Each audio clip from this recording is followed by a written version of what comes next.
thank you so much for this incredible honor. It just moves me and matters to me greatly, so I really, really appreciate it.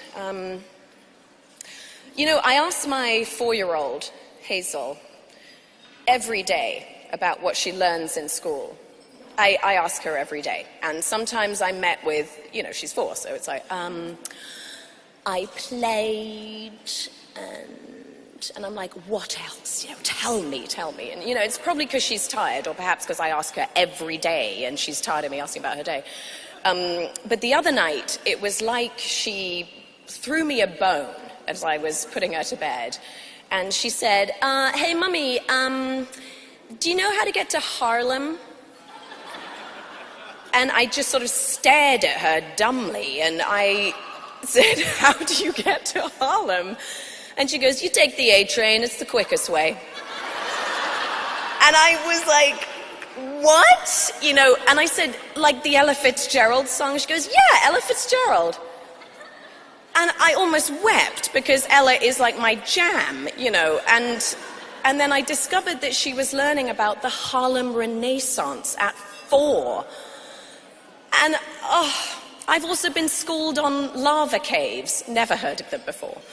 And the small bump on a baby owl's beak that it kind of uses to crack against the shell to birth itself. I mean, and then it falls off. I'm like, how? This is stuff I've never heard of before. And so it's sort of become apparent to me that I ask Hazel every day what she learned at school, because, well, I'm desperate to know cool stuff like that, mainly. But to learn from her, and I just sort of adore the look of delight in her eyes when she realizes she's teaching me something I knew nothing about. And she's just being nourished and inspired at school in ways I clearly can't keep up with. And I see in her, and now in our youngest daughter, too, that they yearn to learn. They crave it, and in return, the world sort of lights up for them and invites them to absorb the infinite possibilities that are available to them. And they are lucky enough, and as was I, and as were most girls that I knew growing up, that your dreams were not ever going to fall on deaf ears, and that your thoughts and your voice mattered and could make a difference. And I said this to the incredible Malala Yousafzai when we met for the first time. And I was, in fact, rather overwhelmed to sit with her. My husband, John, and I discovered this very deep connection to Malala's cause for women's education, spurred on by the arrival of our 2 daughters.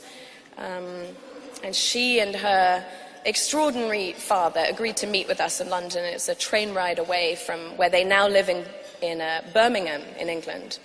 So Malala is the name of a 19th century Afghan freedom fighter. It's a soft-sounding name that certainly packs a punch, and how appropriate for the person who bears it. The most compassionate of hearts, but courage and will of steel. Her name is sort of seared into our memories when news broke of the 15-year-old girl who was shot in the head by the Taliban on her school bus after hearing the demand, which one is Malala? And we wanted to know the same. Who was she? This girl shot in the head for championing girls' education.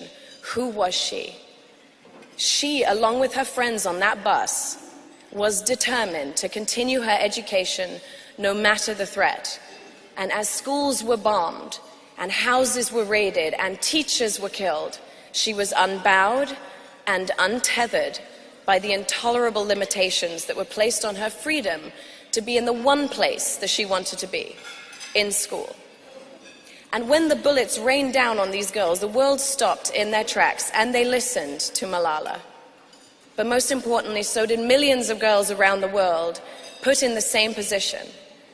This courageous, eloquent, and inspiring girl became their light. There are over 130 million girls missing out on an education because they have to work, or they are married by the age of 12, or they lack access to school facilities, or have to care for younger siblings, denying them their fundamental right to an education. And the Malala Fund is working tirelessly to ensure 12 years of school until they are 18 for every girl worldwide.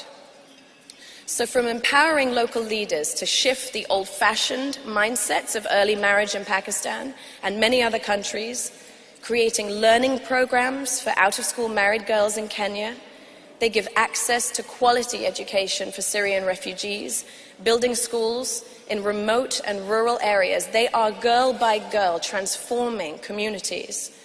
The potential for socio-economic growth when the other half of the population is given the opportunity to learn and then to work is limitless. Malala knows this, and they are seeing it firsthand in the communities they have touched, that if women are given a voice, they are using it. When they are handed the purse strings, the communities thrive. When they are given a job, they flourish. They organize better, they galvanize more passionately, and they are more likely to encourage peace, where peace should be the priority. I remember Malala's father saying something to me that I will never forget. He said, "Too many women die as if they have never been born." And I have never forgotten it. And John and I both feel we want to do as much as we can to help ensure that that statement doesn't hold true in the future. And I know that I will never meet anyone more inspiring than Malala in my lifetime. I mean, she's only the youngest ever Nobel Peace Prize laureate. I doubt anyone could top her, really. She has set such a high bar. But her dream is that there will be others just like her.